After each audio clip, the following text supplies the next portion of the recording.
What's going on, everyone? This is Iris, and I am really happy to be back on the microphone getting a commentary out to you guys. And before I get into it, which is going to be the next episode in my Navy Life series, I just want to say thanks for sticking by. I know it's been a while since I uploaded. A lot of things going on, busy at work. We got summer going on, so I'm going places here and there. In fact, in a couple of days, I'm going to be heading down to Cape May. So anybody down there, Cape May area, hit me up on Twitter. Maybe we can meet up or something. I don't know. See what's going on if I got some time down there. And then about a few weeks after that, I'm going to be heading down to Disney down in Florida. It'll be my first time there. It'll be my daughter's first time there. So looking forward to that. We'll be doing Disney and SeaWorld in a day. So hopefully I could get some pictures together and throw them up there. But as far as my upload schedule, I mean, obviously you guys are aware. You guys see it. Excuse me. I haven't been able to be as consistent as I wanted to be. But you know, just been busy with life, and you guys know that I'm never put forward that I'm going to be the type of guy that's going to be able to upload every day or 2 days a week or do what I can do. And of course, the day that I sit down to do the commentary, YouTube's broken, so who knows if you guys will even get to see this today. But if you do, sit back, throw your earbuds in, and enjoy. So pretty much, I think I left off, the last episode was right up until where I was about to leave for boot camp. And I would say that night, I stayed up all night. I couldn't sleep. I was with my girl, with my dad. We're at my house waiting for the recruiter basically to come pick me up and bring me to the airport. Now, I've never been on a plane before this. So I had, anxiety. I was nervous the whole drive. I mean, he picked me up. I live in Westchester. He had to take me all the way out to LaGuardia Airport. Before that, we had to stop at Fort Hamilton. Did we have to go to Fort Hamilton? Yeah, we went to Fort Hamilton to pick up some other people. So it was just weird. There's these guys in the car. I have no idea who they are. So basically, we're on our way to the airport. We get to the airport, and they kind of huddle us into, like, there was a USO kind of area. I guess it's an area for military folks coming in and out of the airports, and it's kind of like a VIP, but it's for military folks, active duty coming in and out. So we're all hanging out there, and about 2 hours goes by. Now, this is like, he picked me up at like 1 a.m. So now this is about 5 or 6 a.m. We get on this plane, and we're going to be taking off, and we're heading to Chicago. Needless to say, as soon as the plane started heading down the runway, I was nervous as shit. I would say half the plane was people heading to boot camp. We take off. It wasn't that bad here. It was February, so it wasn't that bad here in New York considering the time of the year.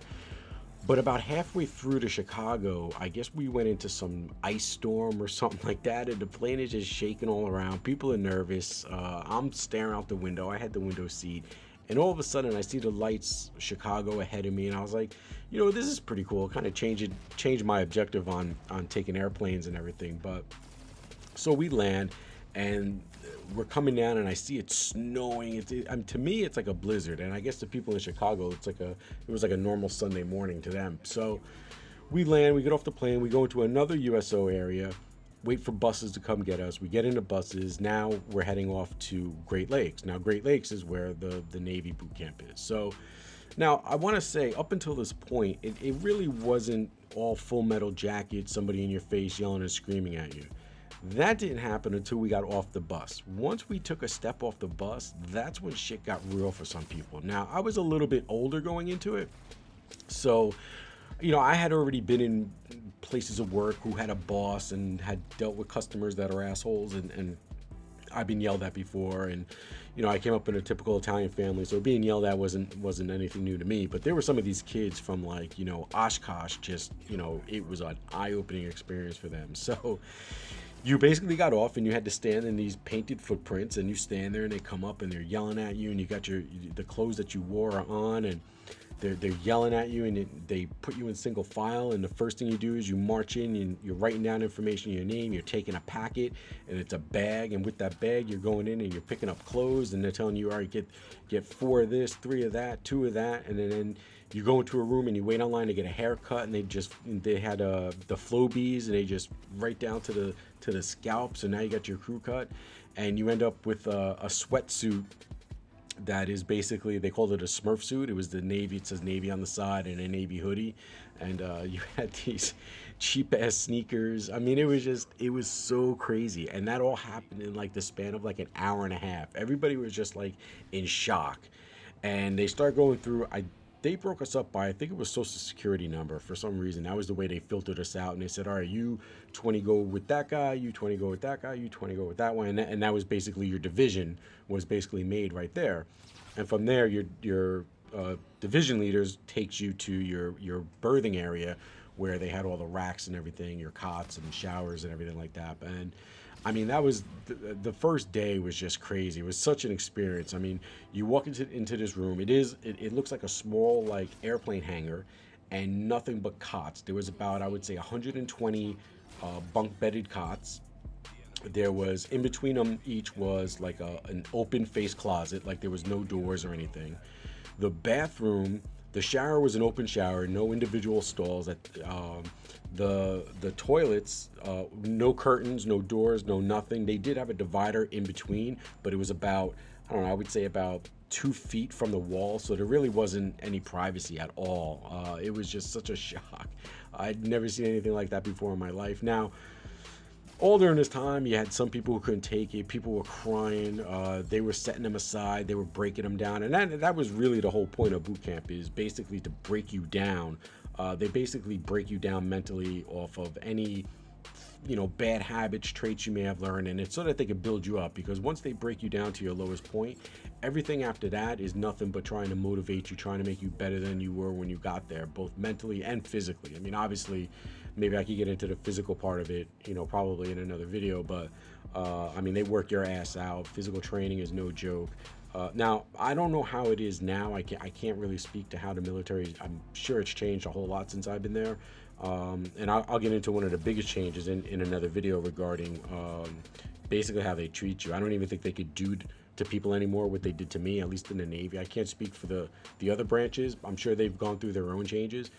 Just like the changes that they're going through now with the whole transgender and gay thing going on. So, but yeah, I have to say my experience up to that point, that shock and everything, it was, to me, I found it cool, because like I went there because I wanted to go there, and I kind of knew what to expect, because my dad was in the military, so he was like, just listen to what they say, just say yes or no sir, yes ma'am, no ma'am, and take it from there. And yeah, I mean, it was a shock at first. I mean, but personally, I really enjoyed it. I enjoyed them trying to break me down. I enjoyed the mental part of the game of it, and the physical part of it. Obviously, I didn't have any problem with it, but it was up until that point. That first night was just really cool for me when I think back to it. I know it's kind of weird, but it just was. Any of you that are going to listen to this that have gone through boot camp, you may have had a similar experience or a different experience. Let me know down in the comments what your experience was like. Was it what you expected?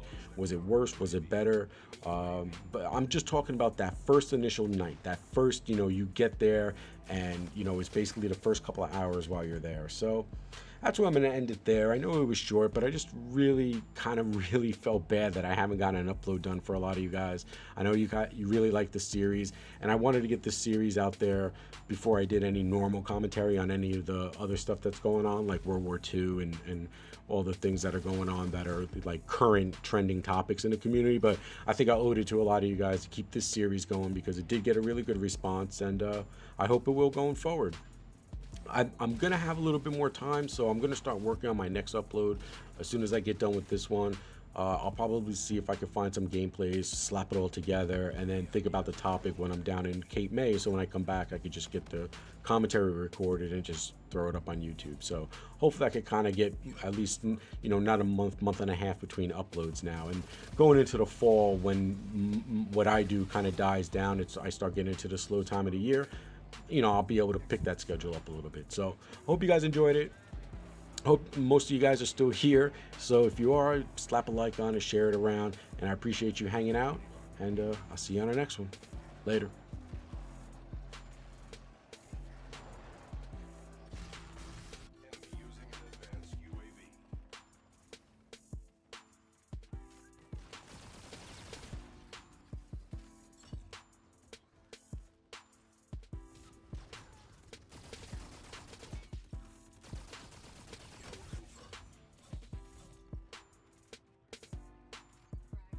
The enemy has a drone package. Kill confirmed.